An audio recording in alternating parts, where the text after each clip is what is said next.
Hi friends, one India ಕನ್ನಡದ defence updates ಹಾಗೆ international news ಅಪ್ಡೇಟ್ಸ್ಗೆ ಸ್ವಾಗತ. ನಾನು ಶ್ರೀರಕ್ಷಾ ರಘುರಾಮ್.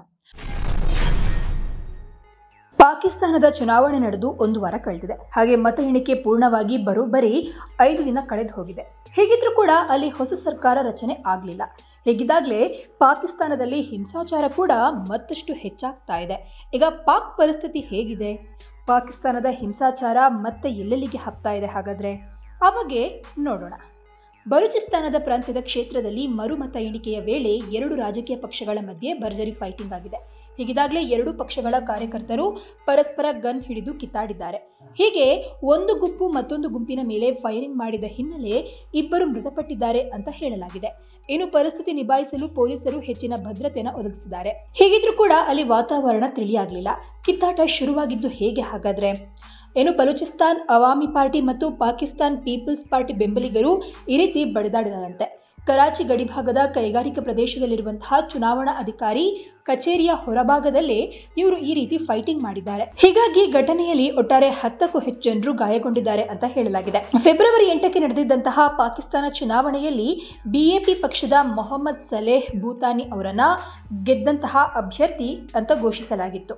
ಗೆಲುವಿನ ನಂತರ ಕಿರಿಕ್ ಶುರು ಆದರೆ ಮತ ತಿರುಚಿದ ಆರೋಪ ಮಾಡಿದ ಪಿಪಿಪಿ ಪಕ್ಷದ ಅಲಿ ಹಸನ್ ಜಹ್ರಿ ಫಲಿತಾಂಶವನ್ನು ರದ್ದು ಮಾಡಿ ಮರುಮತ ಎಣಿಕೆ ಮಾಡಲು ಚುನಾವಣೆ ಆಯೋಗಕ್ಕೆ ಮನವಿಯನ್ನು ಕೂಡ ಮಾಡಿದ್ರು. ಈ ಕಾರಣಕ್ಕೆ ಮರುಮತ ಎಣಿಕೆ ನಡೆಸಲಾಗಿತ್ತು. ಆದರೆ ಇದೇ ಸಮಯದಲ್ಲಿ ಗನ್ ಹಿಡಿದು ಬಂದಂತಹ 2 ಪಕ್ಷಗಳ ಕಾರ್ಯಕರ್ತರು ಕಿತ್ತಾಡಿದ್ದಾರೆ. ಹೀಗಿದಾಗ ಗುಂಡು ಕೂಡ ಹಾರಿಸಿ 2 ಜೀವವನ್ನು ತೆಗೆದಿದ್ದಾರಂತೆ. 39 ಮತಗಟ್ಟೆಗಳಲ್ಲಿ ಮತ ಎಣಿಕೆ ನಡೀತಾ ಇದ್ದ ವೇಳೆ ಘರ್ಷಣೆ ನಡೆದಿದೆ ಅಂತ ಹೇಳಲಾಗಿದೆ. ಸ್ನೇಹಿತರೆ, ಆಗಲೇ ಹೇಳಿದಂತೆ ಪಾಕಿಸ್ತಾನದಲ್ಲಿ ಚುನಾವಣೆ ನಡೆದು ಫಲಿತಾಂಶ ಹೊರಬಿದ್ರೂ ಕೂಡ ಸರ್ಕಾರ ರಚನೆ ಆಗಲಿಲ್ಲ. ಇದ್ರ ಜೊತೆಗೆ ಪಾಕಿಸ್ತಾನದಲ್ಲಿ ನೆಮ್ಮದಿಯೇ ಇಲ್ಲದಾಗಿದೆ. ಇದಕ್ಕೆಲ್ಲ ಕಾರಣ ಅಲ್ಲಿನ ರಾಜಕೀಯ ವ್ಯವಸ್ಥೆ ಅನ್ನುವಂತಹ ಆರೋಪ ಕೂಡ ಕೇಳಿ ಬಂದಿದೆ. ಹೀಗಿದ್ದಾಗಲೇ ಪಾಕಿಸ್ತಾನದ ಮುಂದಿನ ಪ್ರಧಾನಿ ಬಗ್ಗೆ ಸ್ಫೋಟಕ ಮಾಹಿತಿ ರಿವೀಲ್ ಆಗಿದೆ. ಇಮ್ರಾನ್ ಖಾನ್ ಪಾಕಿಸ್ತಾನ ಸೇನೆಯನ್ನು ಎದುರು ಹಾಕೊಂಡ ಕಾರಣಕ್ಕೆ ಬೇಕು ಅಂತ ಟಾರ್ಗೆಟ್ ಮಾಡ್ತಾ ಇದ್ದಾರೆ ಎಂಬ ಆರೋಪ ಕೇಳಿ ಬಂದಿದೆ. ಹೀಗಿದ್ದಾಗ ಇಮ್ರಾನ್ ಪಕ್ಷವೇ ಈ ಬಾರಿಯ ಚುನಾವಣೆಯಲ್ಲಿ ಗೆದ್ದಿದೆ. ಆದರೂ ಕೂಡ ಇಮ್ರಾನ್ ಖಾನ್ ಅವರನ್ನ ಪ್ರಧಾನಿಯ ಪಟ್ಟಕ್ಕೆ ಕೂರಲು ಬಿಡದೆ ಆಟ ಆಡಲಾಗ್ತಾ ಇದೆ. ಇದರ ಹಿಂದೆ ಪಾಕಿಸ್ತಾನ ಸೇನೆ ಕೈವಾಡ ಇದೆ ಎಂಬ ಆರೋಪ ಬಲವಾಗಿದೆ. ಪರಿಸ್ಥಿತಿ ಹೀಗಿದ್ದಾಗ ಪಾಕಿಸ್ತಾನದ ಮುಂದಿನ ಪ್ರಧಾನಿ ಯಾರು ಅನ್ನುವ ಪ್ರಶ್ನೆಗೆ ಸ್ಫೋಟಕ ಉತ್ತರ ಸಿಗ್ತಾ ಇದೆ. ನವಾಜ್ ತಮ್ಮನಿಗೆ ಪ್ರಧಾನಿ ಪಟ್ಟ. ಹೌದು, ಪಾಕಿಸ್ತಾನದ ಮಾಜಿ ಪ್ರಧಾನಿ ನವಾಜ್ ಶರೀಫ್ ಅವರ ಸಹೋದರ ಶೆಹಬಾಜ್ ಶರೀಫ್ ಪಾಕಿಸ್ತಾನದ ನೂತನ ಪ್ರಧಾನಿಯಾಗಿ ಆಯ್ಕೆಯಾಗುವ ಸಾಧ್ಯತೆ ತುಂಬಾ ದಟ್ಟವಾಗಿದೆ. ಇತ್ತೀಚೆಗೆ ನಡೆದಿದ್ದಂತಹ ಪಾಕ್ ಸಂಸತ್ ಚುನಾವಣೆಯಲ್ಲಿ ಅತಂತ್ರ ಫಲಿತಾಂಶ ಬಂದಿದೆ. ಹೀಗಾಗಿ ನವಾಜ್ ಶರೀಫ್ಗೆ ಮತ್ತೊಮ್ಮೆ ಪ್ರಧಾನಿ ಪಟ್ಟ ಗ್ಯಾರಂಟಿ ಎನ್ನುವ ಮಾತು ಕೇಳಿ ಬಂದಿತ್ತು. ಆದರೆ ಆಗಿರೋದೇ ಬೇರೆ. ಇದೀಗ ನವಾಜ್ ತಮ್ಮನಿಗೆ ಪಟ್ಟ ಕಟ್ಟಲು ಪ್ರಯತ್ನ ನಡೆದಿದೆ ಅಂತ ಹೇಳಲಾಗ್ತಾ ಇದೆ. ಹೀಗೆ ನವಾಜ್ ತಮ್ಮನಿಗೆ ಮತ್ತೊಮ್ಮೆ ಪಾಕಿಸ್ತಾನ ಪ್ರಧಾನಿ ಪಟ್ಟವನ್ನು ಕಟ್ಟಲು ಸಿದ್ಧತೆಗಳು ಸಾಗಿದ್ದು, ಇನ್ನೇನು ಅಧಿಕೃತ ಮಾಹಿತಿ ಹೊರಬೀಳಲಿದೆ ಎಂಬ ಸುದ್ದಿ ಪಾಕಿಸ್ತಾನದಲ್ಲಿ ಹಬ್ಬಿದೆ. ಇನ್ನು ಅಚ್ಚರಿಯ ಬೆಳವಣಿಗೆ ನಡೆದಿದ್ದು, 3 ಬಾರಿ ಪ್ರಧಾನಿ ನವಾಜ್ ಶರೀಫ್ ಅವರನ್ನ ಬಿಟ್ಟು ಅವರ ಸಹೋದರ ಶೆಹಬಾಜ್ಗೆ ಪಟ್ಟ ಕಟ್ಟುವ ಪ್ರಯತ್ನ ಸಾಗ್ತಾ ಇದೆ. ಈಗ ಪಾಕಿಸ್ತಾನ ಮುಸ್ಲಿಂ ಲೀಗ್ ನವಾಜ್ ಪಕ್ಷದಿಂದ ಪ್ರಧಾನಿ ಪಟ್ಟಕ್ಕೆ ಅಭ್ಯರ್ಥಿಯಾಗಿ ಆಯ್ಕೆಯಾಗಿದ್ದಾರೆ ಶೆಹಬಾಜ್ ಶರೀಫ್. ಈ ಮೂಲಕ ಇಮ್ರಾನ್ ಖಾನ್ ಬೆಂಬಲಿತ ಅಭ್ಯರ್ಥಿಗಳು ಈ ಬಾರಿ ಪಾಕಿಸ್ತಾನ ಎಲೆಕ್ಷನ್ ವೇಳೆ ಹೆಚ್ಚಿನ ಪ್ರಮಾಣದಲ್ಲಿ ಗೆಲುವನ್ನು ಸಾಧಿಸಿದ್ರೂ ಉಪಯೋಗ ಇಲ್ಲ ಅಂತ ಹೇಳುವಂತಾಗಿದೆ. ರಷ್ಯಾದಲ್ಲಿ ಏನಾಗ್ತಾ ಇದೆ? ಪುಟಿನ್ ವಿರುದ್ಧ ನಿಂತಹ ಒಬ್ಬೊಬ್ಬರೇ ಸಾಯ್ತಾ ಇದ್ದಾರೆ ಅನ್ನುವಂತಹ ಅಮೆರಿಕದ ಆರೋಪಗಳ ನಡುವೆ ಇದೀಗ ಮತ್ತೊಬ್ಬ ವಿರೋಧ ಪಕ್ಷದ ನಾಯಕನ ಸಾವು ಇಡೀ ರಷ್ಯಾ ದೇಶಕ್ಕೆ ಆಘಾತವನ್ನು ನೀಡಿದೆ. ಹಾಗಾದರೆ ಇದೀಗ ಜೀವ ಬಿಟ್ಟಿರುವಂತಹ ಆ ನಾಯಕ ಯಾರು? ಆತನ ಸಾವು ಹೇಗಾಯಿತು? ರಷ್ಯಾದ ಜೈಲಿನಲ್ಲಿ ದಿಢೀರ್ ಆ ರಾಜಕೀಯ ನಾಯಕ ಜೀವ ಬಿಟ್ಟಿದ್ಯಾಕೆ? ಸಂಪೂರ್ಣ ಮಾಹಿತಿಯನ್ನು ನೋಡೋಣ. ರಷ್ಯಾ ಅಧ್ಯಕ್ಷ ವ್ಲಾಡಿಮಿರ್ ಪುಟಿನ್ ವಿರುದ್ಧ ಗಟ್ಟಿ ಎದೆಯಲ್ಲಿ ನಿಂತು ಹೋರಾಡಿದಂತಹ ಕೆಲವು ನಾಯಕರ ಪೈಕಿ ಅಲೆಕ್ಸಿ ನಾವಲ್ನಿ ಕೂಡ ಒಬ್ಬರು ಎಂಬುದು ಪಾಶ್ಚಿಮಾತ್ಯ ದೇಶಗಳ ಮಾತು. ಹೀಗಿದಾಗ ಪುಟಿನ್ ಅವರ ಆಡಳಿತದ ಭ್ರಷ್ಟಾಚಾರ ವಿರುದ್ಧ ಧ್ವನಿ ಎತ್ತಿದ್ದ ಹಾಗೂ ಅಧ್ಯಕ್ಷರ ವಿರುದ್ಧ ಪ್ರತಿಭಟನೆ ನಡೆಸಿದ್ದ ವಿಪಕ್ಷ ನಾಯಕ ಅಲೆಕ್ಸಿ ನಾವಲ್ನಿ ಈಗ ಮೃತಪಟ್ಟಿದ್ದು ಸಂಚಲನ ಸೃಷ್ಟಿಸಿದೆ. 47 ವರ್ಷ ವಯಸ್ಸಿನ ರಷ್ಯಾ ವಿರೋಧ ಪಕ್ಷದ ನಾಯಕ ನಾವಲ್ನಿ ಈಗ ಜೈಲಿನಲ್ಲೇ ಜೀವವನ್ನು ಬಿಟ್ಟಿದ್ದಾರೆ. 19 ವರ್ಷಗಳ ಕಾರಾಗೃಹ ಶಿಕ್ಷೆ. ಅಂದಹಾಗೆ ಮೊದಲೇ ಹೇಳಿದಂತೆ ರಷ್ಯಾ ಅಧ್ಯಕ್ಷ ವ್ಲಾದಿಮಿರ್ ಪುಟಿನ್ ಅವರ ಬಹುದೊಡ್ಡ ವಿರೋಧಿ ಅಂತ ಅಲೆಕ್ಸಿ ನಾವಲ್ನಿ ಅವರನ್ನು ಗುರುತಿಸಲಾಗಿತ್ತು. ಹೀಗೆ ಅಲೆಕ್ಸಿ ನಾವಲ್ನಿ ವಿರುದ್ಧ ವಿಧ್ವಂಸಕ ಕೃತ್ಯದ ಆರೋಪ ಹೊರಿಸಿ 19 ವರ್ಷಗಳ ಕಾರಾಗೃಹ ಶಿಕ್ಷೆ ಕೂಡ ವಿಧಿಸಲಾಗಿತ್ತು. ಆದರೆ ಹೀಗೆ ಶಿಕ್ಷೆಗೆ ಗುರಿಯಾಗಿದ್ದ ಅಲೆಕ್ಸಿ ನಾವಲ್ನಿ ಕಳೆದ ವರ್ಷದ ಡಿಸೆಂಬರ್ ತಿಂಗಳಲ್ಲೇ ಬೇರೆ ಜೈಲಿಗೆ ಶಿಫ್ಟ್ ಆಗಿದ್ರು. ವ್ಲಾಡಿಮಿರ್ ಪ್ರಾಂತ್ಯದ ರಷ್ಯಾ ಕೇಂದ್ರೀಯ ಜೈಲಿನಿಂದ ಭಾರಿ ಭದ್ರತೆ ಇರುವ ಜೈಲಿಗೆ ಅವರನ್ನು ಶಿಫ್ಟ್ ಮಾಡಲಾಗಿತ್ತು. ಆದರೆ ಇದೀಗ ಆತನ ಜೀವವೇ ಹೋಗ್ಬಿಟ್ಟಿದೆ. ಏನಾಗಿತ್ತು ರಷ್ಯಾ ಅಧ್ಯಕ್ಷರ ಶತ್ರುಗೆ ಹಾಗಾದ್ರೆ? ಈಗಿನ ಮಾಹಿತಿಗಳ ಪ್ರಕಾರ ರಷ್ಯಾ ಟೈಮ್ನಂತೆ ನಿನ್ನೆ ಬೆಳಗ್ಗೆ ವಾಯು ವಿಹಾರ ಅಂದರೆ ಹೊರಗೆ ಹೋಗಿದ್ರು. ಈ ಸಂದರ್ಭದಲ್ಲಿ ಅಂದರೆ ಸಂಜೆ ಟೈಮಲ್ಲಿ ಹೊರಗೆ ಹೋಗಿದ್ರು. ಅಂತಹ ಸಂದರ್ಭದಲ್ಲಿ ಅಲೆಕ್ಸಿ ನಾವಲ್ನಿ ಅನಾರೋಗ್ಯಕ್ಕೆ ತುತ್ತಾಗಿ ಪ್ರಜ್ಞೆಯನ್ನು ಕಳೆದುಕೊಂಡ್ರು ಅಂತ ಈಗ ಹೇಳಲಾಗ್ತಾ ಇದೆ. ಆ ತಕ್ಷಣವೇ ಅಲೆಕ್ಸಿ ನಾವಲ್ನಿಯನ್ನು ಆಸ್ಪತ್ರೆಗೆ ಕರೆದೊಯ್ಯಲು ಆಂಬ್ಯುಲೆನ್ಸ್ ಬಂದಿತ್ತು. ಆದರೆ ಆಗಲೇ ಅಲೆಕ್ಸಿ ನಾವಲ್ನಿ ಪ್ರಾಣ ಪಕ್ಷಿ ಹಾರಿ ಹೋಗಿತ್ತು ಅಂತ ಹೇಳಲಾಗಿದೆ. ಹೀಗೆ ನಾವಲ್ನಿ ಸಾವು ಇದೀಗ ರಷ್ಯಾ ರಾಜಕೀಯದಲ್ಲಿ ಒಂದು ರೀತಿಯಲ್ಲಿ ಹಲ್ಚಲ್ ಎಬ್ಬಿಸಿದೆ. ಹಾಗೆ ಅಲೆಕ್ಸಿ ನಾವಲ್ನಿ ಸಾವಿನ ಸುದ್ದಿಯನ್ನು ರಷ್ಯಾ ಅಧ್ಯಕ್ಷ ಪುಟಿನ್ ಅವರಿಗೆ ತಿಳಿಸಲಾಗಿದೆ ಅಂತ ಕ್ರೆಮ್ಲಿನ್ ವಕ್ತಾರರು ಮಾಹಿತಿ ನೀಡಿದ್ದಾರೆ. ನಾವಲ್ನಿ ರಷ್ಯಾ ಅಧ್ಯಕ್ಷ ವ್ಲಾಡಿಮಿರ್ ಪುಟಿನ್ ಅವರ ವೈರಿ.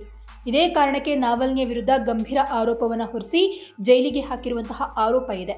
ಅದರಲ್ಲೂ ಕೂಡ ಒಂದು ರೀತಿಯಲ್ಲಿ ಉಗ್ರವಾದದ ಕಾರಣಕ್ಕಾಗಿ 19 ವರ್ಷ ಜೈಲು ಶಿಕ್ಷೆನ ಅನುಭವಿಸುವಂತಹ ಸ್ಥಿತಿ ಅವ್ರಿಗೆ ಬಂದಿತ್ತು. ಹೀಗೆ ನಾವಲ್ನಿ ಪರದಾಡ್ತಾ ಇದ್ದಂತಹ ಸಮಯದಲ್ಲಿ ಅವರ ಬೆಂಬಲಿಗರು ಭಯಪಟ್ಟು ರಷ್ಯಾ ಅಧ್ಯಕ್ಷರ ವಿರುದ್ಧ ಗಂಭೀರ ಆರೋಪವನ್ನು ಮಾಡ್ತಾ ಇದ್ರು.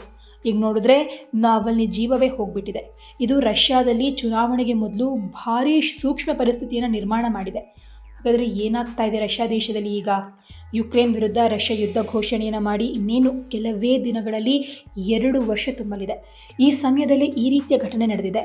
ಅದರಲ್ಲೂ ಕೂಡ ಪುಟಿನ್ ಅವರ ಶತ್ರು ನಾವಲ್ನಿಯ ಸಾವು ಇದೀಗ ರಷ್ಯಾದಲ್ಲಿ ಭಾರೀ ಸೂಕ್ಷ್ಮ ಪರಿಸ್ಥಿತಿಯನ್ನು ಸೃಷ್ಟಿ ಮಾಡಿದೆ. ಹೀಗಾಗಿ ರಷ್ಯಾ ಸೇನೆ ಹಾಗೂ ರಷ್ಯಾದ ಪೊಲೀಸರು ಬಿಗಿ ಭದ್ರತೆಯನ್ನು ಒದಗಿಸ್ತಾ ಇದ್ದಾರೆ ಅಂತ ಹೇಳಲಾಗಿದೆ. ಯುದ್ಧ ನಡೆಯುವಾಗ ಪರಿಸ್ಥಿತಿ ಕೈಮೀರ್ತಾ ಇದೆ. ಹಾಗೆ ರಷ್ಯಾ ಅಧ್ಯಕ್ಷ ಪುಟಿನ್ ವಿರೋಧಿಗಳು ಈ ಘಟನೆಯ ಬಗ್ಗೆ ಆಕ್ರೋಶವನ್ನು ಹೊರಹಾಕಿ ಸೂಕ್ತ ತನಿಖೆಗೆ ಆಗ್ರಹಿಸಿದ್ದಾರೆ. ಮತ್ತೊಂದು ಕಡೆ ರಷ್ಯಾದ ಜೈಲಿನಲ್ಲಿ ಮೃತಪಟ್ಟ ವಿರೋಧ ಪಕ್ಷದ ನಾಯಕನ ಬಗ್ಗೆ ಸಂತಾಪ ಸೂಚಿಸಿವೆ ಪಾಶ್ಚಿಮಾತ್ಯ ದೇಶಗಳು. ಆದರೂ ರಷ್ಯಾ ತನ್ನ ವಿರೋಧಿಗಳಿಗೆ ಈಗ ಯಾವುದೇ ರೀತಿ ಪ್ರತಿಕ್ರಿಯೆ ನೀಡಿಲ್ಲ.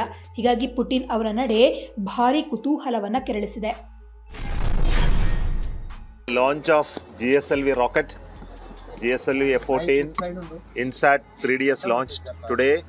ನಿಖರವಾದ ಹವಾಮಾನ ಮಾಹಿತಿಯನ್ನು ನೀಡಲು ಭಾರತೀಯ ಬಾಹ್ಯಾಕಾಶ ಸಂಶೋಧನಾ ಸಂಸ್ಥೆ ಇಸ್ರೋ ಇವತ್ತು ಉಪಗ್ರಹವನ್ನು ಉಡಾವಣೆ ಮಾಡಿದೆ. ನಿಖರವಾದ ಹವಾಮಾನ ಮಾಹಿತಿಯನ್ನು ಒದಗಿಸುವಂತಹ ಉಪಗ್ರಹ, ಇದರ ಹೆಸರು ಇನ್ಸ್ಯಾಟ್ 3DS. ಇಂದು ಅಂದರೆ ಫೆಬ್ರವರಿ 17ರಂದು ಉಡಾವಣೆಯಾಗಿದೆ. ಇದಕ್ಕೆ ನಾಟಿ ಬಾಯ್ ಅಂತ ನಾಮಕರಣ ಮಾಡಲಾಗಿದೆ.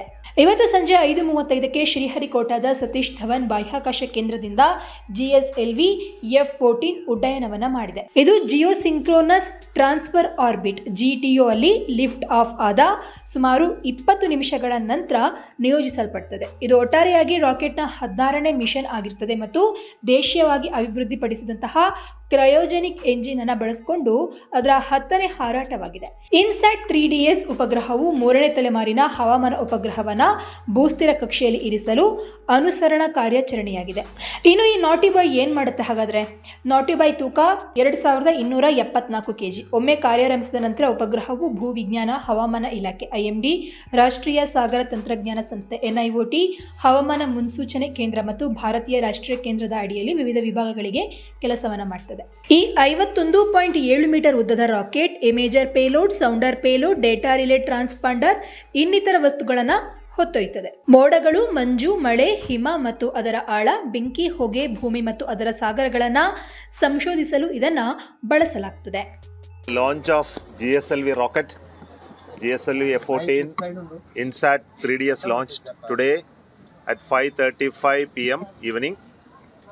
So this is the satellite is meant for our weather climate studies. It's a meteorological satellite. I think you know the cyclones we track using the satellite. We predict weather for the country, looking at the rainfall, the cloud cover and many other parameters we measure. This satellite is built for our Ministry of Earth Science, specifically the Indian Meteorological Department. They do all the data analysis and provide you the weather forecast and all the protection of our natural resources. So we are launching it. This is the third satellite in the series. INSAT 3D and 3D are already there in space. So this is the third satellite, INSAT 3DS. because our old satellites are now we have to decommission. That's why this new satellite is being put with a lot of improvements. So I came here today to seek the blessing of Changalama Bhagavati for blessing us for the success of this mission. So I seek all your blessings also for the successful launch of the INSAT 3DS by GSLV F14. Thank you. Sir, INSAT 3DS lifetime. Lifetime is minimum 5 years, maximum 10 years. Sir, any communication satellite? Huh? Any communication? How many communication? Communication satellite, we have 10 satellites with NSIL now and 2 satellites with ISRO, high throughput satellite. That also we are moving to NSIL. So we have currently 12 satellites in ISRO's hand and NSIL's hands, but there are other satellites which are meant for special users. Thank you. Sir, NISAR satellite. NISAR is ready, getting ready at Bangalore URSC. So we are planning, after this is a GSLV launch, F15 will launch the NISAR. We are currently scheduling the launch by around June. French Guiana. Huh? Not French Guiana, it is from Sriharikota. NISAR launch is from Sriharikota only. Okay. Next launch we are yet to decide. There is a NISAR ready. We have a PSLV getting ready. We have an SSLV, third launch of SSLV to get ready. We have an RLV launch to happen at Chitradurga. So we will announce what is first. Okay. So friends, ಇದಾಗಿತ್ತು ಇವತ್ತಿನ defence updates ಹಾಗೆ international news updates. ಈ ಬಗ್ಗೆ ನಿಮ್ಗೆ ಏನನ್ಸ್ತು ಅನ್ನೋದನ್ನ comment ಮೂಲಕ ತಿಳಿಸಿ. ಹೀಗೆ ಮತ್ತೆ ಭೇಟಿ ಆಗ್ತಾ ಇರೋಣ. ಅಲ್ಲಿಯವರೆಗೂ ಧನ್ಯವಾದ.